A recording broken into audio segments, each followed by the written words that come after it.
Hello friends, ఈరోజు అయితే మంగళవారం మనకు మంచి చేపలు పడతాయో ముంచే చేపలు పడతాయో చూసేద్దాం లోపలికి వెళ్ళి. ఈ లోపు అయితే మాత్రం మన ఛానల్ సబ్స్క్రైబ్ చేసుకోండి. మన పడవ అయితే స్టార్ట్ అవుతుంది. బామ్మర్ది గడు వాటర్ అయితే చక్క తోడేస్తున్నాడు. మేమైతే డామ్లోకి వెళ్తున్నాం. ఎలాగైనా మాకు కొర్రమీన పడింది. కొర్రమీన మాకు పడిందే, మంచి కూర అవుతా అనంటుందే అనే లోపు గొరస పడింది. గొరస ఇది పెద్ద సైజు 250 గ్రామ్స్ గొరస అయితే మనకు పడింది.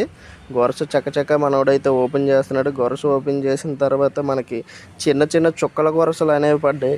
ఈ చుక్కల గొరసకి ఫ్రీడమ్ ఇచ్చేద్దామని మాట్లాడుకున్నాం. మా బామ్మది కూడా నేను ఫ్రీడమ్ ఇచ్చేస్తున్నాం, వదిలేస్తున్నాం. అది ఎంత స్పీడ్గా అమ్మడి అమ్మ బతికిపోయిన చేతిలోంచి పారిపోయింది. ఇది బొమ్మిడై పడింది, చాలా చిన్నది. ఇది కూడా అమ్మ థ్యాంక్స్ రా బాబు అనుకుంటూ పొద్దున మాకు థ్యాంక్స్ చెప్పి వెళ్ళిపోయింది. పడవ అయితే వేట ముగించుకొని అయితే ఒడ్డుకైతే వచ్చేసాం. వల్ల అయితే ఖాళీగానే ఉన్నాయి. చేపలు అయితే ఈరోజు ఎక్కువ పడలేదు.